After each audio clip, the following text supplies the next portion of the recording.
기도하겠습니다. 좋으신 아버지 하나님, 오늘도 이 시간을 허락하여 주시고 또 저희들이 깨어서 주님의 말씀을 묵상하게 하시니 감사를 드립니다.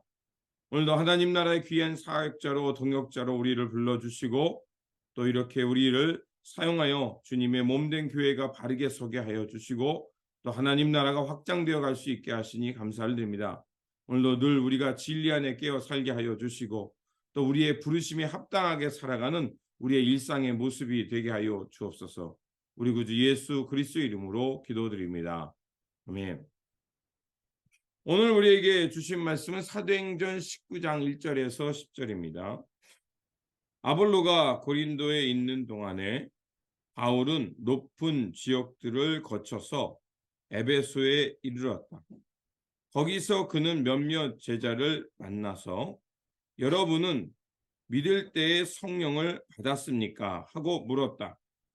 그들은 우리는 성령이 있다는 말을 들어보지도 못하였습니다. 하고 대답하였다. 바울이 다시 물었다.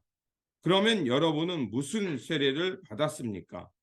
그들이 요한의 세례를 받았습니다. 하고 대답하니 바울이 말하였다. 요한은 백성들에게 자기 뒤에 오시는 이 곧 예수를 믿으라고 말하면서 회개의 세례를 주었습니다.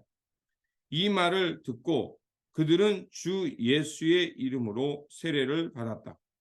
그리고 바울이 그들에게 손을 얹으니 성령이 그들에게 내리셨다. 그래서 그들은 방언으로 말하고 예언을 했는데 모두 12사람쯤 되었다. 바울은 회당에 들어가서 석 달 동안 하나님 나라의 일을 강론하고 권면하면서 담대하게 말하였다. 그러나 몇몇 사람은 마음이 완고하게 되어서 믿으려 하지 않고 온 회중 앞에서 이 돌을 비난하므로 바울은 그들을 떠나 제자들을 따로 데리고 나가서 날마다 두라노 학당에서 강론하였다. 이런 일을 이태 동안 하였다. 아시아에 사는 사람들은 유대 사람이나 그리스 사람이나 모두 주님의 말씀을 듣게 되었다. 아멘. 오늘 본문 말씀은 사도 바울이 즉 에베소에서 사역했던 내용을 전해주고 있습니다. 바울은 에베소에 왔을 때 아볼로라는 사람을 만나게 됩니다. 그런데 그는 그 성령의 능력에 대해서는 알고는 있었지만 즉 그들은 그 성령의 그것을 체험하지는 아직 못하고 있었던 것입니다. 바울은 그래서 그들에게 어떤 세례를 받았냐라고 묻자 그들은 요한의 세례만 받았다라고 말하고 또 주님을 통해서 성령 세례는 받지 못하였다라고 말을 합니다. 그래서 사도 바울은 그들에게 그 세례의 차이, 요한의 말한 세례와 예수님의 이름으로 세례를 받고 성령이 충만한 것에 대해서 설명을 하게 됩니다. 요한의 세례와 예수님의 세례, 물론 이런 거에 대해서 차이는 그렇게 나진 않지만 분명한 차이점은 있다는 것입니다. 요한의 세례는 뭐냐? 회개, 즉 그 옛삶을 돌이켜서 그 새로운 삶을 향해 열매 맺는 삶, 좀 말한다면 도덕적이고 윤리적인 변화를 가져오는 것을 말합니다. 물론 이것도 중요합니다. 우리가 이 땅에서 그 복음을 통해서 새로운 삶을 살았을 때 윤리적이고 도덕적이고 그리고 하나님 나라의 의를 행하는 사람이 되어야 합니다. 그런 사람들이 많아지고 또 그런 삶을 추구할 때 우리가 사는 공동체와 또 이 세상은 점점 더 정의로워지고 밝아질 것입니다. 누가 봐도 이것은 옳은 삶입니다. 그런데 그 사도 바울이 그 예수님의 이름으로 세례를 받고 성령 받아야 된다고 하는 것은 우리가 하나님 앞에서 새로운 존재가 되어서 하나님 나라의 의를 향해 살아갈 수 있는 것은 첫 번째는 회개가 되지만 그러나 그것으로 멈춰서는 안 된다는 것입니다. 날마다 성령의 충만함 속에서 그 성령님을 통해서 우리 존재적 근원적 변화가 일어나고 그리고 성령님이 이끄는 그것을 향해 우리가 살아가야 한다는 것입니다. 내 의지나 혹은 내가 세상이 말하는 윤리적이고 도덕적인 걸 하면 결국 그 우리가 복음을 통해서 시작했다가 자기의 그리고 복음이 율법화가 되는 그런 어리석음의 길에 갈 수 있기 때문에 그렇습니다. 그래서 바울은 예수님의 세례에 대해서 말을 하게 됩니다. 그 예수님의 세례란 바로 윤리적이고 도덕적인 변화만을 말하는 것이 아니라 더 깊은 세계, 즉 내 저 존재의 밑바닥, 그 삶의 근원, 그리고 그 전적인 내 영혼, 인격의 변화가 있어야만 예수 그리스도의 사람으로 또 주님의 인격으로 변화되어서 하나님 나라를 향해 온전히 살아갈 수 있게 되는 것입니다.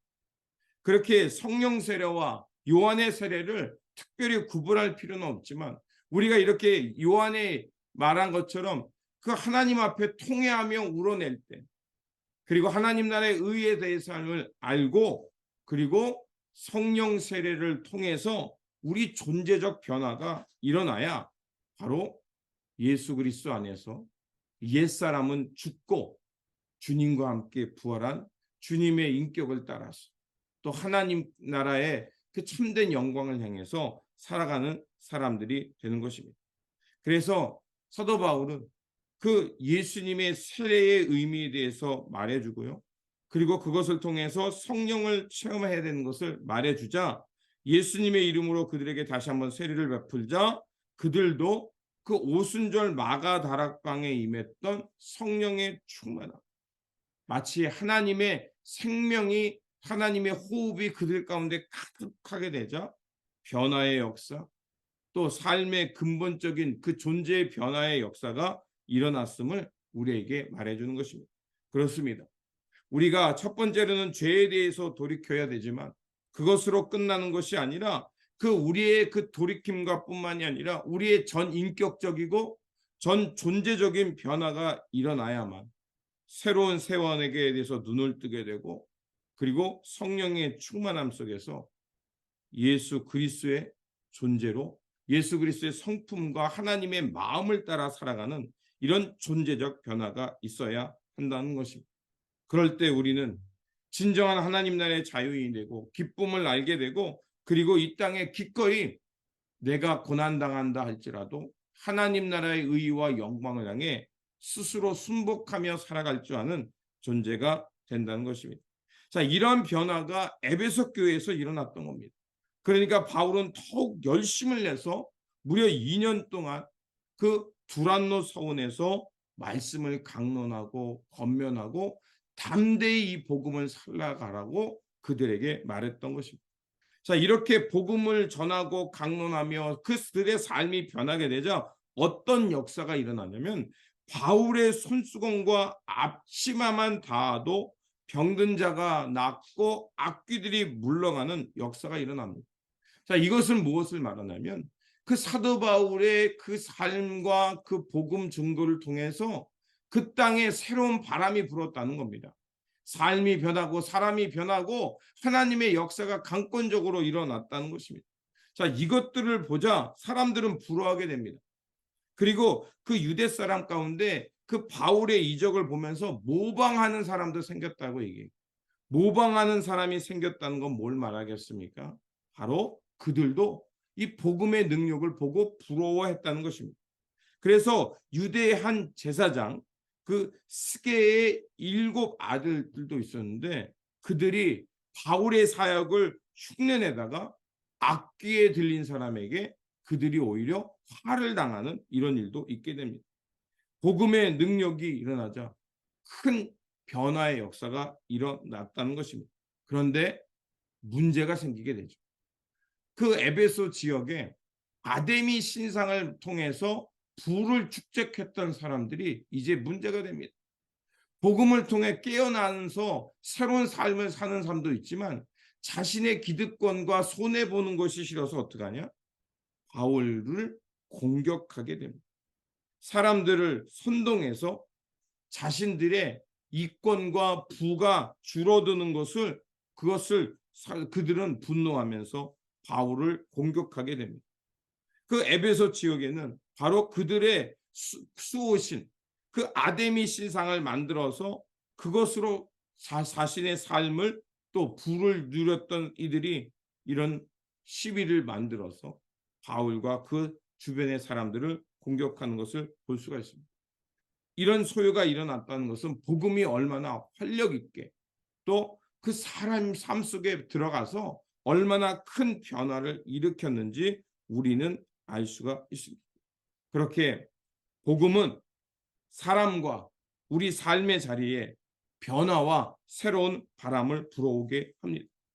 이러한 능력은 바로 성령이 그들 가운데 임했기 때문이고, 성령에 충만한 사람이 되자 더 이상 옛사람의 삶을 살아갈 수 없었고, 하나님께서 이끄시는 그 생명과 평화, 그 새로운 살림의 사건을 향해서 살아가는 삶이 있었다는 것입니다.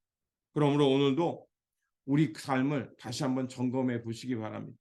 우리의 삶이 과연 예수 그리스도를 향해 온전히 변화를 입었는지, 그리고 전 인격적이고 전 존재론적으로 우리가 새로워지는지를 살피면서 이제 우리가 예수 그리스도의 거룩한 영에 사로잡혀서 이제 예수님 앞에 옛사람은 철저하게 죽고 주님과 함께 부활한 나, 그런 존재가 되어서 이 땅에 새로운 바람, 그 변화의 바람을 일으키며 살아가는 주님의 몸된 교회, 예수 그리스도의 제자가 되시기를 주님의 이름으로 축원드립니다.